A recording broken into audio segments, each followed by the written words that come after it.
আসসালামু আলাইকুম। আশা করি আপনারা সবাই ভালো আছেন। এই যে আমি চলে আসলাম আমার ছাদ বাগানে। তো আজকে আমার ছাদ বাগানে কী কী গাছ আছে সেগুলো আমি শেয়ার করব আপনাদের সাথে। এই যে একটা পেয়ারা গাছ দেখতে পাচ্ছেন, এই গাছটা আমি নিজ হাতে কলপ করে লাগিয়েছি। তো আমার চ্যানেলে ভিডিও দেওয়া আছে কীভাবে আপনারা কলপ করে ছাদ বাগানে গাছ লাগাবেন। তো কলবের অনেক ভিডিও আছে, আমার পেয়ারা গাছের ভিডিও আছে, অন্য ভিডিও আছে, আপনারা সেখান থেকে দেখে শিখে নেবেন কীভাবে কলপ করবেন। তো আমিও আমার মাতৃগাছে কলপ করে এই গাছটা আমি লাগিয়েছি। এটা দেশি জাতের পেয়ারা।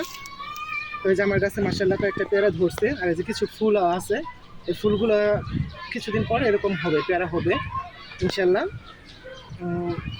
এটা একটা পাকছে, আমি এটা আজকে ছিঁড়ে নিব।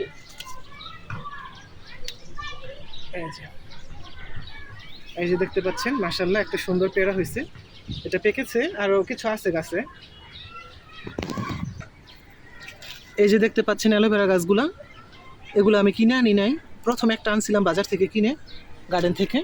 তারপরে এই গাছগুলা তার গোড়া থেকে হয়েছে, পরে আমি এগুলা এক একটা তেলের কেটে, তেলের বোতল কেটে আমি টব তৈরি করে নিছি। তো এরকম আপনারাও তেলের বোতল কেটে টব তৈরি করে এক একটা টবে একটা করে গাছ দেবেন। আমার এই গাছগুলো আবার উঠাতে হবে, উঠায় আমি একটা একটা করে রাখবো, আর বাড়তি গাছগুলো ফেলে দেবো। এই যে একটা কদবেল গাছ, এটা আমি বনসাই তৈরি করার জন্য বীজ লাগায় রাখছিলাম। বাজার থেকে কদবেল খাওয়ার পরে একটা বীজ আমি এখানে বসিয়ে দিয়েছিলাম, এখন সুন্দর এই যে গাছটা হচ্ছে, এটা আমি বনসাই তৈরি করব, কদবেলের গাছ এটা। এই যে আমার ছাদ বাগানে সুন্দর টমেটো ধরছে। তো এই যে এখানে যে এই টমেটো গাছগুলো দেখতে পাচ্ছেন, এই টমেটোগুলো একটা গাছ আমি বাজার থেকে কিনে আনি নাই। আমি বাজার থেকে টমেটো যখন কিনে খাইছি তখন তার বীজ এখানে আমি এক একটা টবের মধ্যে দিয়ে রাখছিলাম। এখন সুন্দর সবগুলা গাছ হয়েছে, আমার নিজ হাতে তৈরি করা গাছ। এই যে বেগুনগুলা, টমেটোগুলো যা আছে, এগুলো সবই আমার নিজের হাতে লাগানো গাছই ধরছে। বাজার থেকে আপনারা এরকম কিনে আনবেন না, টমেটো খাওয়ার পরে বীজ ইয়ের মধ্যে দিয়ে রাখবেন, টবের মধ্যে দিয়ে রাখবেন, দেখবেন এরকম সুন্দর গাছ হয়ে যাবে। এই যে আমার গাছগুলোতে যে কয়েকটা বেরো হয়েছে, আবার কিছু বেরো হচ্ছে, ফুল আছে গাছের মধ্যে। সাইডে একটা মরিচ গাছও আছে, যেখানে মরিচ গাছ, মরিচ বের হচ্ছে, ফুল হয়েছে অনেকগুলা। এই যে মরিচ গাছটা দেখতে পাচ্ছেন, যে ফুল বের হয়েছে, মরিচও হবে মাশাআল্লাহ। এই যে আমার ছাদ বাগানের একটা সুন্দর ফুল, যেটা ফুলের রানী গোলাপ। তো এই গোলাপ গাছটাতে ফুল ছিল, এখন হয়ে গেছে, ফুল শেষ হয়ে গেছে, আবার ফুল বের হবে, যে হচ্ছে, কচি পাতা বের হচ্ছে, ফুল হবে কিছুদিন পর। আর যেখানে আছে কিছু বিলাতি ধনিয়া। তো আপনারা এটাকে কি নামে চিনেন দর্শকরা কমেন্ট করে জানাবেন, আমাদের এদিকে বলে বিলাতি ধনিয়া। আরও আছে গোলাপ গাছ, পেয়ারা গাছ আছে ছাদে। তারপরে আমি কিছু সরিষার বিচি ফেলে রাখছিলাম ছাদের মধ্যে পেয়ারা গাছের গোড়ায়। তো পেয়ারা গাছের গোড়ায় কিছু সরিষা বিচি ফেলে রাখছিলাম, তো সেখানে এই যে সরিষা হয়েছে, এই যে সরিষা আমার ছাদের মধ্যে সরিষা হচ্ছে, অনেকগুলো সরিষা বের হয়েছে, অনেক এখানে গাছ আছে 6-7টা। এই পেয়ারা গাছটা আমি গার্ডেন থেকে কিনে আনছিলাম। এই যে আমার 12 মাসি আম গাছ, এটাতে ফুল বের হবে, গত বছর আম ধরছিল, এখন ফুল বের হয় নাই, ফুল বের হবে কিছুদিন পরে মনে হয়। এই যে একটা আমরা গাছ, আমরা গাছের মধ্যে যে কুশি বের হইতেছে, আমরা ধরছিল কিন্তু পড়ে গেছে আমরা, এখন আছে একটা ছোট। এখানে আছে একটা সফেদা গাছ, এই যে সফেদা গাছ এখানে ধরছিল, এখন নাই, আবার কিছুদিন পরে মনে হয় ধরবে।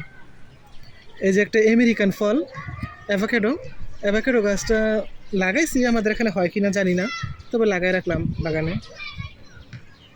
পরে যে ড্রাগন গাছ আছে ছাদের মধ্যে, এটাতে ড্রাগন ধরছিল, এখন তো নাই, কিছুদিন পর আবার বের হবে, জুন মাসের দিকে, জুন জুলাইতে ফুল বের হবে।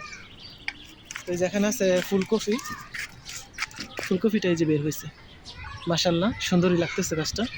এখানে আছে আর একটা ব্রোকলি, এটা হচ্ছে ব্রোকলি, এগুলো দোকান থেকে গার্ডেন থেকে নিয়ে আসছি চারা। এই যে একটা মেহেদি গাছ আছে, এটা আমি ডাল লাগাইছিলাম, পরে এটা ঘাস হয়েছে। এখন তো শুকনার সিজন, গ্রীষ্ম তো এখন তো চলতেছে ডিসেম্বরে তো গাছের পাতা টাতা পড়ে যায়। এটা হচ্ছে আমার একটা মালটা গাছ, মালটা গাছে ফুল বের হইতেছে, মালটা ধরবে কিছুদিন পর, এই করা বের হয়েছে, এই যে ফুলগুলো আছে মাশাআল্লাহ, বের হয়েছে অনেকগুলো ফুল, কিন্তু কয়টা ফল থাকে জানি না, নেক্সট ভিডিওতে দেখাবো যে আমার কাছে কি ফল আছে কিনা। এই যে লেবু গাছটা, এটা হচ্ছে এলাচি লেবু। তো লেবু গাছ বের হয়েছে মাশাআল্লাহ কয়েকটা লেবু। এখানে আছে কিছু ফুলের গাছ, এগুলা আরো ভালো করে যত্ন করে লাগাতে হবে। লেবু গাছ আছে, মালটা গাছ আছে, তারপর এখানে আছে আম গাছ, 12 মাসি আম গাছ, এটা 12 মাসি আম গাছ। তো বগনবিলাস আছে। এই যে এখানে একটা কলা গাছ আছে, আমি একটা কলা গাছ লাগাইছি আমার রিলেটিভের কাছ থেকে এনে, ওরা ছাদের মধ্যে লাগাইছে, ওদের গাছে কলা ধরছিল। এই যে লেবু গাছটা এলাচি লেবুর গাছ, লেবু আছে কয়েকটা, আর ফুল বেরোইতেছে, অনেকগুলো ফুল বেরোইছে। তো যখন আরো ফল হবে তখন আবার আপনাদেরকে দেখাবো। সিম গাছ আছে, সিম গাছের সিম ধরছিল, এখনো কয়েকটা আছে সিম, আবার ফুল বের হইতেছে, সিম মনে হয় আরো ধরবে।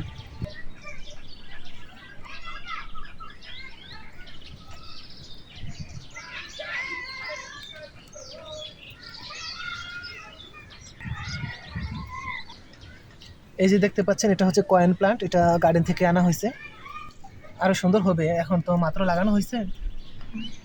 এই যে একটা গাঁদা ফুলের গাছ ছিল, গাছটাতে বের হয়েছে কয়েকটা ফুল, এটা আমাদের দেশি গাঁদা। আর যেগুলো ওই যে বড় থাকে এগুলো হচ্ছে বিদেশি। এই যে গাছের গোড়ায় খালি জায়গা আছে, সেখানে আমি ধনিয়া ফেলে রাখছি। তো আমার ধনিয়া এখান থেকে নিয়ে খাওয়া হয়, মোটামুটি ভালোই চলে। এখান থেকে ফাঁকাই পড়ে থাকে গাছের গোড়া, এতে গাছের কোনো ক্ষতি হয় না। আপনারাও ছাদের মধ্যে এরকম ধনিয়া ফেলে রাখবেন, তাহলে একসাথে দুইটা ফলন পাবেন, এক হচ্ছে ফল হবে, আবার নিচে ধনিয়া খেতে পারলেন। এই যে আমি ছাদের মধ্যে চারি বসাইছি, চারিতে মাছ চাষ করছি, এখানে আমি মাছ ছাড়ছি। এই যে পানি, এটা আমি আগে পানি দিয়ে ভরছি, পরে পুকুর থেকে কচুরি পানা এনে দিছি যাতে মাছগুলো নিচে আশ্রয় পায়, আর যাতে পানিটা ঠান্ডা থাকে এর জন্য দিয়েছি, নয়তো পানি গরম হয়ে গেলে মাছ মারা যাবে। তো মাছ বড় হইলে তখন আমি মাছ এখান থেকে উঠাবো, উঠায় তারপরে ছাদের মধ্যে ভাজবো, সেটার ভিডিও আমি দেখাবো আপনাদের যখন আমি মাছ ভাজবো ছাদে। দেখতেও খুব ভালো লাগতেছে। ছাদে আমার চুলাও আছে, এই যে ছাদের মধ্যে আমি একটা চুলাও রাখছি। তো চুলাটা সুন্দর করে লেপে টেপে রাখছি, যখন আমি মাছ ভাজবো তখন দেখাবো আপনাদের।